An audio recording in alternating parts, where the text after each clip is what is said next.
All right, guys, welcome to episode 48 of the Digital Barbell Podcast. We hope you all are having a great day. We appreciate each and every one of you that tunes in to listen to us every week. If you have time to leave us a rating and a review or wherever you're listening to this, we would greatly appreciate it. It'll help us reach tens of millions of people sooner than later, so thank you for that.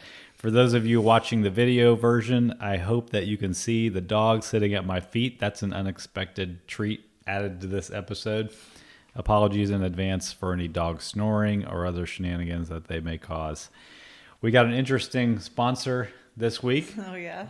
We are sponsored by Baby Snakes. That's not really a sponsor. We didn't even know until yesterday. I don't know what I thought before, but I never really thought about a baby snake. You want to tell people why we're talking about baby snakes? Last night was our fourth baby snake to find in our house, inside the house. And we saw a not baby snake yesterday outside our office window. That was definitely not a baby snake. But yeah, we've been finding these little things, and they're like the size of worms, but you can tell by looking at it, it's not a worm. They have scales, and they have like a triangular head. And we took a picture, and sure enough, we Googled it. Our friend Googled it, and it sure enough is a baby snake. So Blakely searches like, why would you find baby snakes in your house? And what did you find? Well, either the mom is in there and laid the eggs, or they just like found their way in. They don't stay with their mom. Like they're just born and then they're out in the world and immediately on their own. So what do you think is happening? Well, it's been raining a ton. I think they were born somewhere like under the deck or somewhere near, and they've just like found their way in. Okay, so you don't think we have a mama snake living in our house? I've checked all the obvious places like under sinks and that kind of stuff, you know? Yep. All right, well, so if this is the last episode, it was nice knowing you guys. You know what I'm afraid of is I've heard stories of this, of like someone going to the bathroom at night and like there's a snake in the toilet, you know, like that's come up. That I never thought about that being a thing that could happen to me until I've lived out here, and I'm like, a story like that's got to be true. that would be so scary. All right, so we'll let you guys know how that evolves over the coming weeks. Another reason to stay tuned for the next episode. Gosh. All right, so we've got, maybe this is just the new format. Whenever we don't have interviews, maybe this is what we do. We got another episode of You Go, I Go this week. Well, yeah, they're really great, I think, because we can discuss a variety of topics and, you know. Yeah, we pull out things that we're dealing with clients. We think about hot topics that we're seeing on the news and stuff like that. So we got 5 to get to today. We better blast through these as fast as we can. Who's going first? I'll go first. All right, you go first. So this came about because Jonathan just started doing his own, well, your cut, right? Yep. Like he's gonna, what do you tell him about what you're gonna do? I'm losing fat. Why? I mean, like I said last week, I've just, over the last couple of years, I've been at maintenance or in a surplus, and I like to set a little goal leading up to my birthday. And so I hired a nutrition coach to coach me, and I'm 2 weeks in. I'm 1 week into working with him, but I kind of got a head start the previous week. Seems like cheating. So I've been, paying a lot more close attention, as you're supposed to do when you want a specific result. But anyway, so he started, he's been starting to log his food. And so I grabbed his phone and used his MyFitnessPal, and I'm going to log everything I ate in your thing and just see where I am. And logged it for the whole day. And I mean, I was hitting it right on the money. Like I was eating a right amount of protein, right amount of carbs, right amount of fat, right amount of calories. And it got me thinking about just nutrition education. Like why I was able to do that is I've educated myself for a long time. I've weighed and measured food. I've logged food for a long time. I've gone through all the hard processes to educate myself in how to eat instinctively. Yeah. The only thing I ever weigh is protein, just because to me it's hard to pick out, to eyeball a piece of protein, like whether it's chicken, turkey, whatever it is, and know how much it is. That's the only thing I ever weigh out when I eat. And I don't log. I haven't logged in, I don't even know when, a year or so. But anyway, But in between that time, when you haven't been logging, well, back before then, you logged, as you mentioned, for a long time. Yeah, for long periods of time.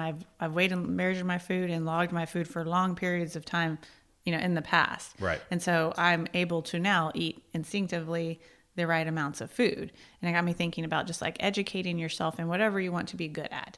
And it's not like a bad thing to educate yourself in nutrition. Sometimes it gets a bad rap of like, oh, you're obsessive over your food if you're weighing and measuring it, or, if you're logging it and all that stuff. No, that's not the case. You're educating yourself. It's like when I wanted to learn how to read, I was educated in learning how to read. I was educated in how to do math. I don't have to like go back and like learn how to read now. I already know how to read. And when I encounter a word, boom, it's there. Yeah. It's the same thing with like this process. I think there's two things here. There's, like you said, there's the fact that if you want to go down this road and get more specific and educate yourself about your nutrition, that doesn't mean you're obsessive. That's right. Like you said, that's part number one. And then the second part is like, if you truly want to make a transformation in anything in your life, including nutrition, it's okay to acknowledge that you're going to have to get specific and put in the time, put in the effort, into learning what actually is in food and how much do you need to eat, and doing this type of tracking thing. It's freeing. It's freeing after the education piece is done, because like I said, you end up being able to just like instinctively figure out, make your plate each time you have a meal. Yeah. Without having to go through those processes. I sent out an email this morning talking about sort of this thing, and how I swear for the majority of my life, I used to just think that food was either fattening food or it was healthy food. If you eat the fattening food, it turns into fat on your stomach. It makes you fat.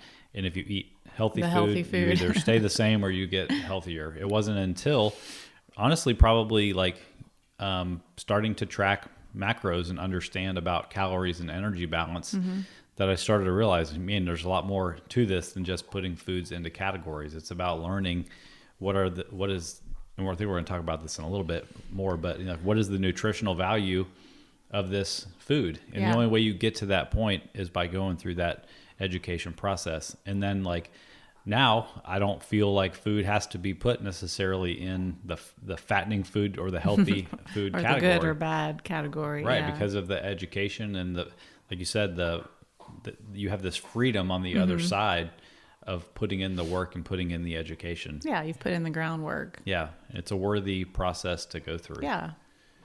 So all that to say, like if you are just starting out in your nutrition education process, it's okay to go through that time. It's a pain. It's a pain to take a picture of your food or log your food or weigh and measure your food. It takes longer, but there's like a light at the end of the tunnel where you have gained an education and you know how to do it from then on. But you still, like anything, you have to go through the process. Agreed.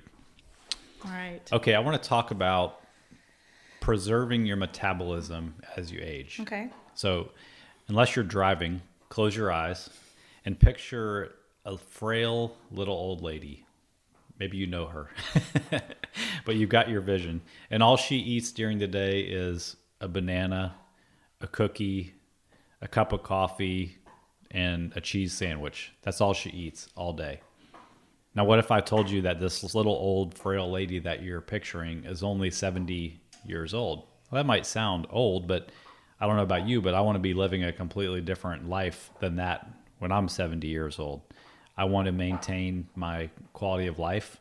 I want to maintain my independence. I want to maintain my strength. And a big part of that is maintaining my metabolism as I get older. So does that make sense? Mm-hmm. All right, stay with me. If you close your eyes, open them again. Okay. I don't want you falling asleep. I thought it was a good nap. So when I say preserving your metabolism, I'm talking about preserving your metabolic rate. Your metabolism is essentially the conversion of food into energy. And then we use that energy to power everything we do in our life as far as activity and to power the body that we inhabit. So it's an important thing because just naturally after about age 25, your part of your metabolism just starts to decrease about 3 to 5% per decade. So let's talk about what are those parts of your metabolism, because it's broken down into percentages of how you're spending those calories every day. and we have control over a lot of it. So the majority of your metabolism is spent just on what's called your basal metabolic rate. If you were just to lay in bed and do nothing all day, like you're in the hospital or whatever, that's the calories you burn just to stay alive, circulate blood, power your brain, those kinds of things. That actually, pump blood, breathe, that kind of stuff. You're not even thinking about it. And that accounts for about 60% of your total calorie burn throughout the day. And that's the part that slowly declines the most as we age. And then, so if that's 60%, the next category underneath that is called your non-exercise activity thermogenesis. That's just a fancy way, when we abbreviate this in the acronym NEAT, that's a fancy way to say all the subconscious things you do each day, like me waving my arms around while I'm talking like this, or tapping my foot, all those things. That accounts for a lot of calories during the day. That's about 15%. And then in active people who exercise, about 15% of their metabolism goes towards exercise. You have a lot of control over that, whether you do that. And then about 10% goes towards what's called the thermic effect of food. This is just the calories that are burned in the process of extracting the nutrients out of all of your food. All right, so if we have some control over these things, then these are the things that we need to look at if we want to keep our metabolism as high as possible as we age. There's actually studies that show by increasing your lean body mass, which is really sometimes called your fat-free mass. This is like your muscle, your bone density and stuff like that. If you can increase your lean body mass by 4 to 5 pounds, you can increase that big chunk, that BMR, by about 6 to 7%, which can equate to like over 100 calories of burn per day, 120-ish calories per day, which might not sound like a lot, but when we're talking about fighting against your body's natural decline, that makes a big difference over time. So if we know that increasing our lean body mass is one of our best ways to fight against this natural decline in metabolism, how are we going to do that? Well, number one is to try to achieve healthy body fat levels. If you remember back, this is mainly a factor of energy balance. Are we eating too much? Are we eating too little? We want to achieve, healthy ranges of body fat. If we're obese, that's going to mean cutting back on food. Secondly, the most important thing we can do is to resistance train. This just means training with weights, giving our muscles a resistance, giving them a reason to adapt to increased stimulus. Dog. So this means trying to focus on building muscle, and also lifting weights will increase bone density. All these things are going to ramp up that basal metabolic rate. And then we want to try to stay as active as we possibly can. We want to attack that non-exercise activity. I mean, technically the non-exercise activity is subconscious, but we lump just being an active person into this because it's something we do have control over. So this means spending less time watching Judge Judy, or is Judge Wapner still on? And getting up and going for walks, just staying active in general. That's another way we fight this off. And then we want to eat sufficient amount of protein for two main reasons. It has a higher thermic effect than carbohydrates and fat. And as we've talked about before, it gives your body the building blocks, the amino acids it needs to build that muscle mass and bone density. And then last but not least, if we are in the category where we need to lose body fat, we don't want to overly restrict our calories. This goes for whether you're just trying to lose weight in general, or if you're trying to, preserve your metabolic rate. As we've talked about before, I think that's like a third time I said that. Your metabolism is adaptable. So we want to keep those calories as high as we can as you are achieving that healthy body fat level, so that we do not end up eating a banana, a cookie, a cup of coffee, and a cheese sandwich for lunch, and maintaining our weight at that level. Not for lunch, for the whole day. For the whole day, yeah, sorry. I picture like sometimes we'll have like old years of the CrossFit Games on, while we're working or whatever, for some entertainment. And I see these guys and ladies working out, and they're in the Masters division. And I'm like, oh man, they look like they're in incredible shape. And then they're like 72 years old, 73 years old, 68 years old. I'm like, wow, like that is the effect of doing all this stuff when you're still in your 30s, 40s, and 50s, is that you're still building up that base, so that as you still do have that decline that you may not have as much control over, at least you built up your base earlier in your life so that it affects you less as you get older. And you're still just continually getting stronger. Yeah, I mean, I don't want to be that frail old person. I want to be able to take care of myself and get up off the floor and have the energy to keep up with, kids and grandkids if we have them, and friends and family and all that stuff. I don't know why this popped into my head yesterday, but it did. But it reminds me of that one time we were at my grandpa's house, and we were leaving, and we were walking down a set of steps that are outside to the car, and it had been icy, and I was carrying like a bag, and my grandpa was carrying one of my bags, and I slipped on the step, and he caught me. Like, wow. I mean, he was like in his 70s or probably late 70s at the time, but I just remember him like reaching behind and like catching me. Do you remember that? Yeah, you I do were there remember too. that. And it just blew my mind at the time. I was like, I can't believe he caught me, like, from slipping. He was carrying a bag, I was carrying a bag, and he caught me. And he was always like a big, like, he had a lot of lean body mass on him. Yeah, he did. But anyway. So that's the kind of person that I want to be when I'm in my late 70s. Me too. To be able to maintain my balance on a stair and catch somebody else if needed. Yeah, absolutely. All right, that's all I wanted to say about that. It's you go time. Have a sip. Sorry, I was taking a sip. It's kind of early for vodka. Kidding.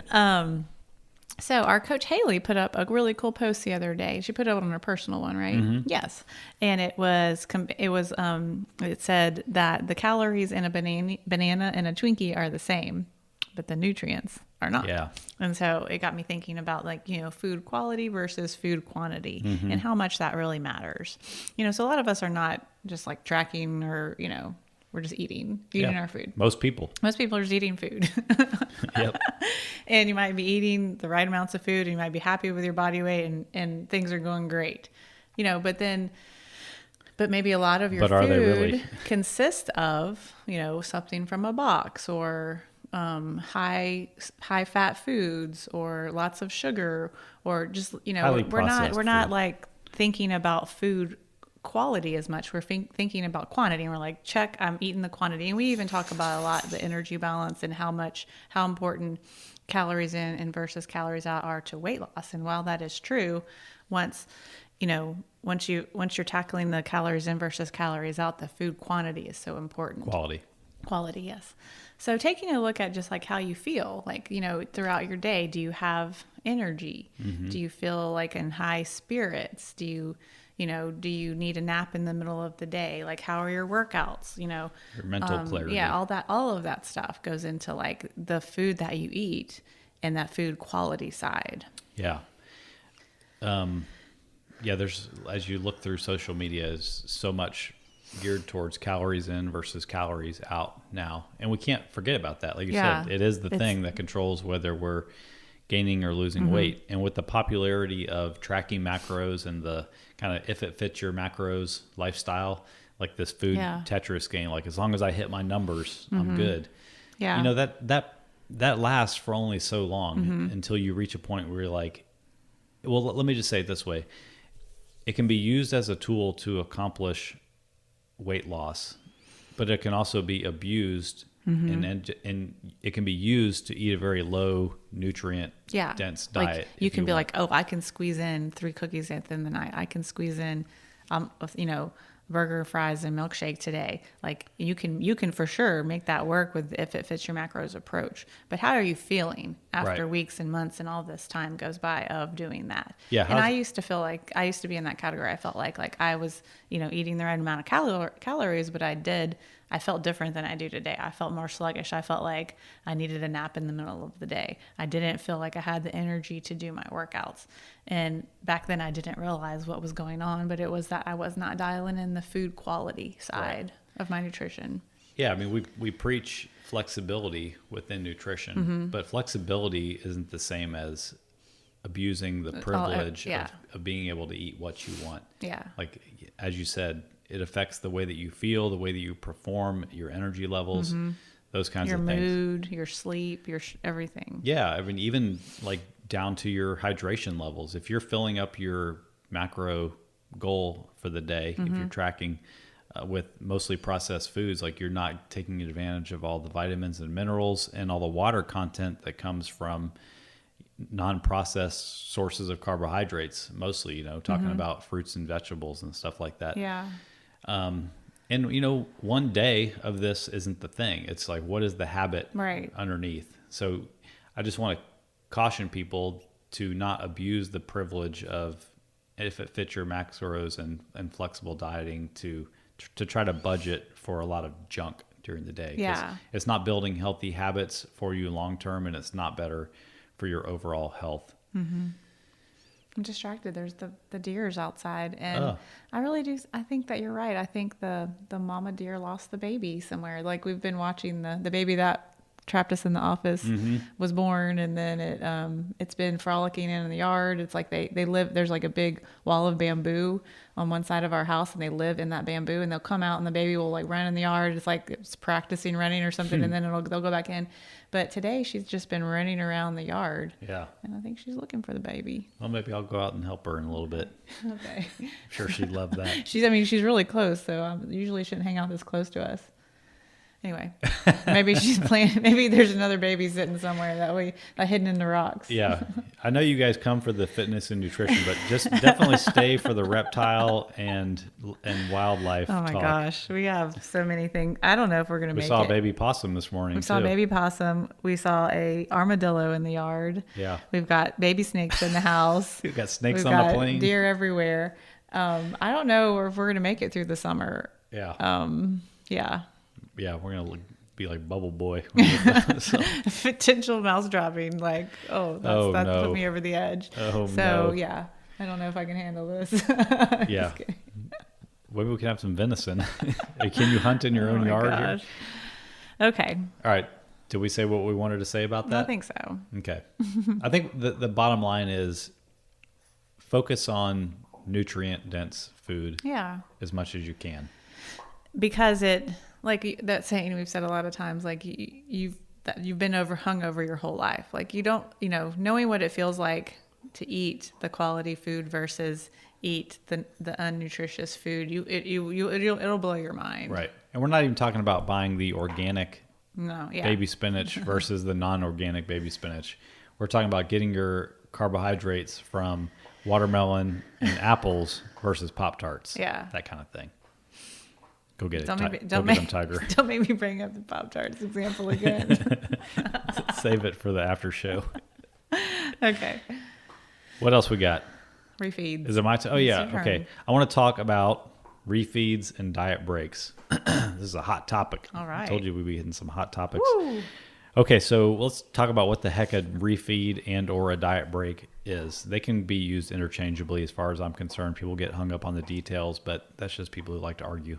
So essentially what these are is they're a period of increased calories, typically through carbohydrates, that come during a time where you're really focused on achieving fat loss via a calorie deficit. So when we talk about increasing the calories, usually via carbohydrates, we try to bring them up to what is called your maintenance calories or somewhat close to your maintenance calories. Maintenance calories is a range, and that just means getting out of a deficit into a range of calories that will keep your body weight about the same. All right, so there's a lot of research on diet breaks. They're a relatively recent phenomenon. And research is still ongoing. They're researching what's best, 2 or 3 days, what's best, 1 whole week, not at all this stuff. And the research is not like 100% conclusive right now. There are some studies going on right now that will probably help out a lot, but the jury's still out. But I use them, and let's talk about what the benefits of them are. Number one is, it's kind of funny, they can just increase compliance. Like, they can give you a little, if people are having a hard time sticking with their calorie and macro goals and you give them some higher calorie days, not only will they stick with those higher calorie days, that they might be more likely to stick with the lower calorie days too. Number two is it can just give you a mental break from dieting. I don't know if you've ever gone gone through a period where you're super dialed in on your nutrition, but sometimes it can just weigh on your brain and you end up thinking about food way too much. So a refeed can help kind of with the mental side of that too. And then lastly, the more scientific side is the idea that it can send a signal to the hormones that control your hunger and your satiety to help them, quote, reset and be like, no reason to ramp up ghrelin, which makes you hungry. No reason to suppress leptin, which tells you you're satisfied. Everything's cool. There's an abundance of energy. We've just been a little low lately. And also to tell your body that, there's no long-term shortage of energy, and there's no reason to down-regulate your metabolism by pulling your non-exercise activity down. So that's the three main reasons. There's been some people who have claimed that using refeeds can help maintain lean body mass during a cut, but that's just not true, at least as of the research now. Like I said, there's still stuff ongoing, but as of now, there's no difference in those in that strategy for maintaining muscle in a cut. Now, let's talk about how we use these with clients. There's not an across-the-board procedure because, the nutrition coaching that we do, at least, is 100% individualized and custom. So it's just a case-by-case basis, but some basic principles behind the strategy.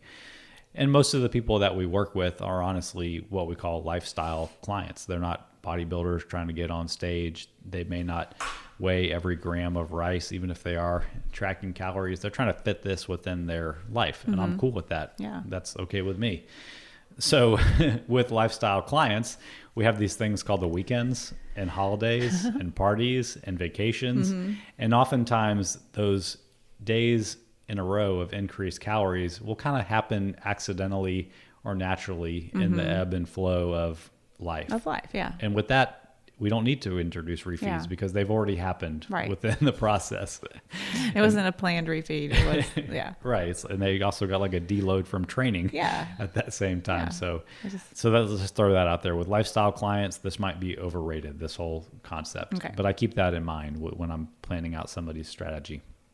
But let's say that somebody is super consistent with logging their food. I know how much they're eating. I've calculated their averages. I know how their weight has been trending. I know the percentage of their calorie deficit. With these people, every 6 to 8 weeks, depending on how their biofeedback is looking, talking about their mood, their energy, their sleep, that kind of stuff, I'll put in a short refeed, usually 2 to 3 days of increased carbohydrates.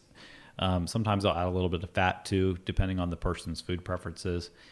But that's for the super consistent people.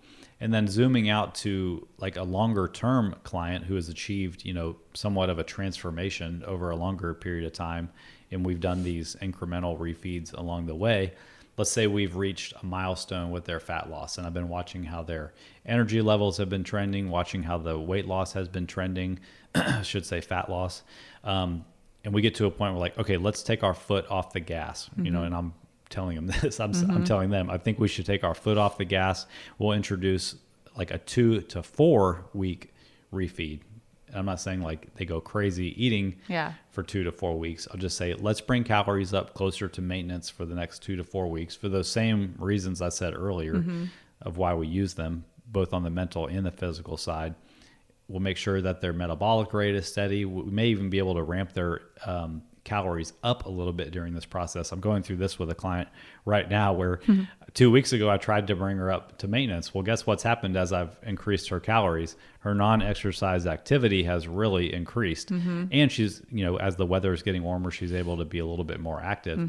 And I've added calories over the last 2 weeks, and she has still continued to lose a little bit of weight. But over the long term, it's a great strategy because she still has a little bit of fat to lose. But when we go back into a deficit after this time at maintenance, we will have raised her calories several hundred, and she'll be able to eat more food when we pull them back down into a deficit. So that's kind of the longer term approach. You can, most people will call those longer terms refeeds diet breaks, but essentially they're both the same. They're just times of increased calories for those reasons I said earlier.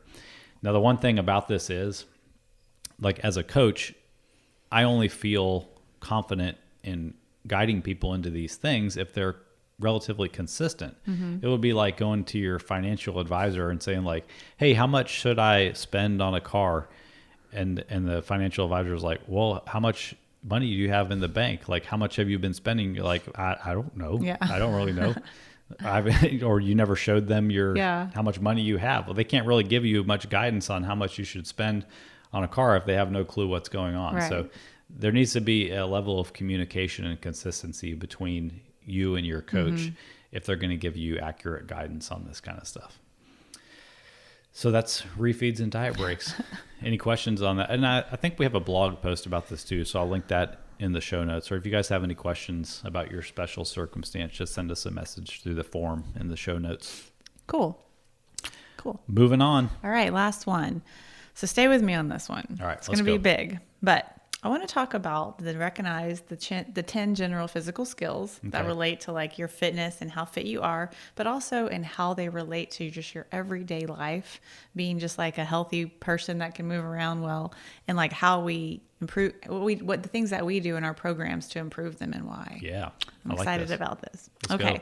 So the first thing I want to talk about is if you've ever been in any kind of like CrossFit gym, you might have seen this thing called world-class fitness in 100 words. It's like an infographic. Yeah, it's like an infographic, and it's 100 words of world-class fitness written by CrossFit.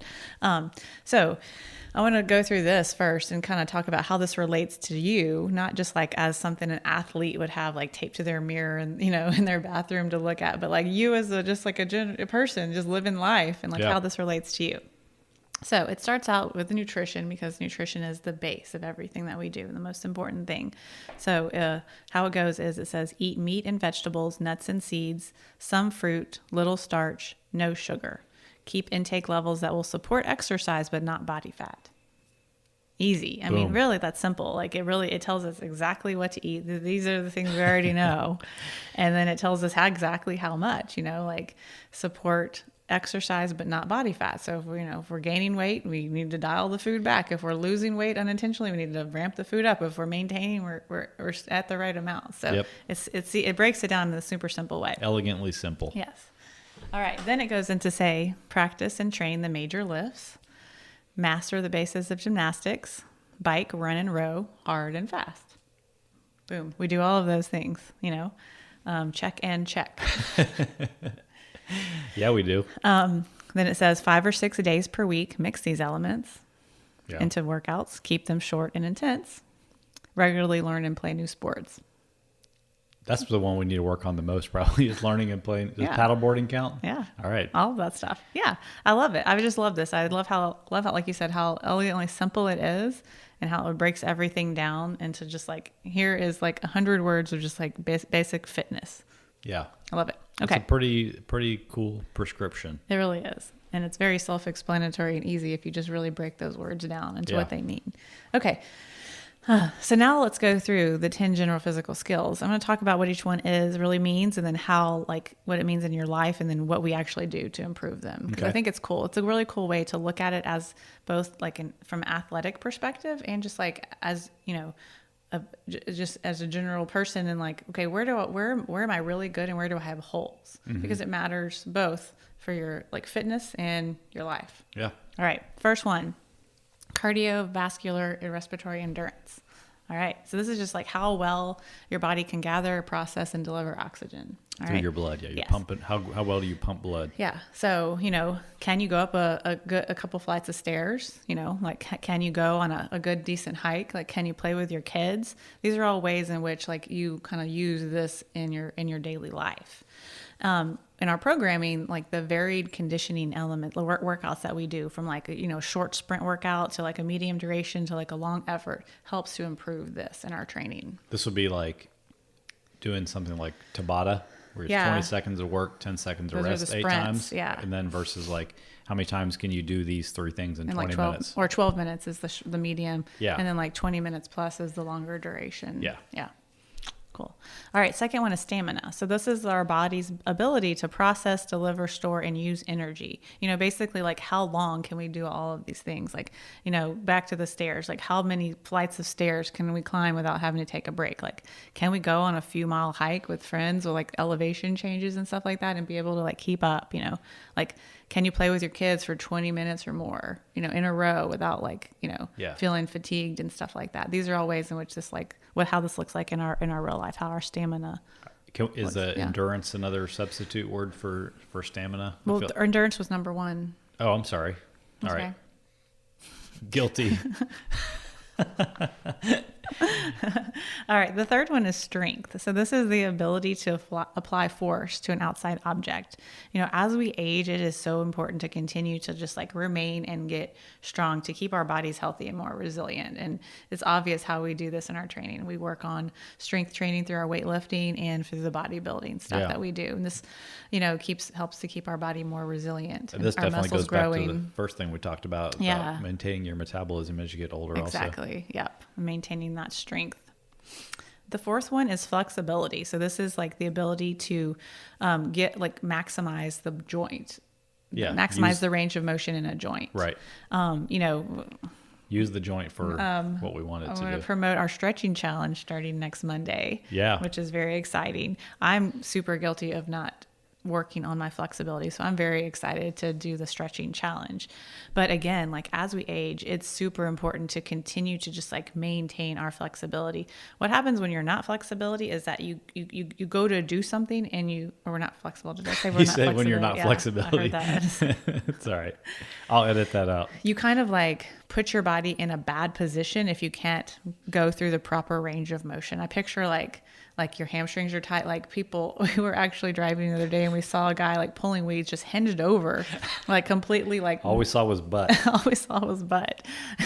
But, maybe he couldn't get down all the way. So he was just hinged over at the waist pulling weeds. Oh, that's just like a backache waiting to happen. Plus you might get dizzy and just fall over. Yeah. So you end up compromising yourself, like, getting on and off the floor to play with a kid and stuff like that. These are all ways in which like flexibility can help us to make these little transitions smoother, and we don't put our body in a compromised position trying to get into a position. Yeah, definitely. Okay. The fifth one is power. So this is the ability to apply maximum force in a minimum time. So the formula for power is work over time, or it's like strength displayed very quickly. Mm-hmm. If you need to move something heavy, like really quick, that's a good display of your power. Like you need to push something out of the way that's heavy really quick. When we are in our training, like think about like a clean, like we were taking weight from like the floor to our shoulders. Like how quickly can we do it? Like how quickly does that weight move? Like, is it a slow process to get the weight to our shoulders, or can we bring power from our hips? And when we work on cleans, that's what we're doing, pulling power out of our hips to bring weight to our shoulders quickly. Yeah. There's a lot of like, you might need power in emergency situations as you go through life. Yes, exactly. The sixth one is speed. So this is the ability to maximize the cycle time of repeated movements. Like if you had to go chase after a kid or a dog or something like that, like this is, how can you keep up?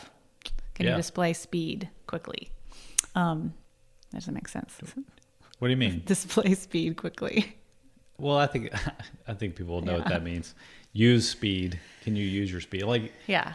I mean, I can think of circumstances just since we've lived out here where like the dogs are doing something dangerous, and I need to display some speed. Yeah, to go them, see what's going on. Right, you got to get to them fast. Yeah. As our niece is learning to walk / run, it's like, wow, the speed that you need to get her when she's running towards something that she doesn't need to be running toward is like it's ramping up quick. Like you got to get before they're like walking slow and you can keep up, and then when they start to run, you're like, oh man, I gotta move. Exactly. And I gotta make a split second decision here. Yeah. All right. Seventh one is coordination. So this is our ability to combine several movement patterns. So think about like you're holding a kid in one hand and you're like loading a car with another hand. You're doing two different complete things with your body. Are you coordinated enough to do something with the right? It's like rubbing your stomach, patting your head situation. Can you do that? I'm picturing like holding a grocery bag up against your chest while trying to manipulate the keys with your other hand to open the door. Yes, all this is like ways we display coordination in our life. So like in our conditioning work, like we work on speed and coordination through like combining various movements. Like picture yourself doing like 12 push presses in a row. So where we dip, drive that weight overhead. How fast can we cycle the reps? And like how much can we control like rep 1 to rep 12 being the same? Can we move through those, points of performance well? So that's both of our speed and our coordination coming into play there. I think we use coordination in our life more than we think. Yeah. Like, for example, trying to refill the water jug. Oh yeah, it was an uncoordinated situation. It was an uncoordinated causing a 5-gallon situation. flood in our kitchen. Yeah, I could have been better. Okay, the 8th one is agility. So this is the ability to maximize transition time from one movement to another. So say we're like walking along a trail, we're doing one of those hikes, and we need to like get across a tiny creek. I can picture just like someone having to like go from like a stone to a log or you've been in that situation before where you're like hopping around something. Do we feel like confident in our ability to do this? Like, are we like agile enough to like get from place to place to place quickly and not, to endanger It's like ourselves? an athleticism. Yeah, exactly. All right, 9th one is balance. This kind of ties in. So this is our ability to to control the place of your center of gravity. It's so important, I think, as we age to maintain a sense of balance. Like, like if you ever tripped and caught yourself and like, you're like, oh my gosh, that was almost bad, but it wasn't, Yeah. like you're like, oh, it's scary. But like, as you age, it's so important not to fall. This is truly a use it or lose it kind of thing too. Yeah. But the good news is it comes back quickly as you train it. Yeah. We see it in our older clients. Yeah. So we work on like handstand work, even though like sometimes that's like, oh, why are we doing handstands? Like it helps with our balance. We do a lot of like single leg, single arm stuff. These are just all ways in which we just like work on improving our balance over time. Planks, stuff like that. Okay. And the last one is accuracy. So this is the ability to control movement in a certain direction with intensity. You know what I think about when I think about this? I think about like, okay, you're taking, this is when our niece was younger, you're getting the car seat into the car. You are working on strength to hold this car seat. It's heavy with the baby inside. Flexibility to like move your body in a certain way, being coordinated in it. You're balancing yourself and you're trying to accurately place the baby carrier in that holder. Yeah. It's tough. It's really tough. That's like all these things on display. So, every time we go through movement and I'm like working on the points of performance with you guys, this is what we're working on. We're working on like accurately, say, moving weight from our shoulder to overhead and back down to our shoulder, accurately pulling a bar or weight from the ground to our hips and back down that same path. So we're working on accuracy as we work on these points of performance. Yeah. So those are the 10. And, like I said, the reason I wanted to bring it up is just like, as you think about like these 10, you can kind of start to pinpoint like, here's my strengths, here's my weaknesses, how they apply to me in my fitness life and how they apply to me in just like my regular life. Yeah. I think it's easy just to have a really vague goal with exercise and be like, I want to be in shape. Yeah. I want to lose weight. I want to get fit. Those kinds of things. Yeah, we talked about that last time. More specific goals, like Yeah. and you can start to think about these 10 skills and like, okay, I need to work on my flexibility. I know that's a hole in my game. Like I'm strong, but like, can I display power with that strength? Things like that. Or maybe you have a job where one of these traits is more used or more valuable than the other. Maybe you, after hearing Blakely say these things, you're like, yeah, you know what? That's kind of a hole in my game, both either for my regular life or for my job. Or just I'm not very well-rounded like us with the flexibility. Man, yeah. When I used to in the gym, I coached this guy who was a welder, like a trained welder. And man, he would have some stories that would like, it just boggled my mind because he was learning how to move his body safely in the gym. And it was applying to his life daily at work. And he was like, today we had to like pull a car off of a guy, and like, I knew how to like flatten my back and help lift this without injuring myself. Or someone fell into a hole. His stories were just crazy to me. Those were crazy stories. He was using all of these skills and applying them to his job. Yeah. It was really cool to see it happen in real life. Yeah, that's what this is all about at the end of the day, is translating all this stuff over to increase your quality of life. Yep. So you mentioned the 4-week bringing Flexi back mobility challenge. If you're listening to this the week of, I always do this and forget to look at a calendar, but the 20th. It starts on May 24th. It starts on May 24th, but you need to register by May 22nd. Yeah, you got to be signed up before. So if you just head to our website and look at the homepage, there's a banner if you scroll down a little bit with a link to sign up. And we're all going to go through this together. There's a Facebook group for support. Haley will be in there answering questions Yeah. and interacting with you guys. I think you're really going to get a lot out of it after us, seeing what's all involved. I know that we're looking forward to it also. And so if you're already doing one of our programs, like if you're already in like Body 2.0, for example, I'm going to be putting this in. So you might as well sign up. I mean, I'm going to say like, now go do your mobility challenge. Yeah. So I'm going to put some time in your workouts already. So go ahead and sign up. Hint, I like that. All right. All right, guys, if you need anything, you know where to find us, and we will catch you out on the next episode.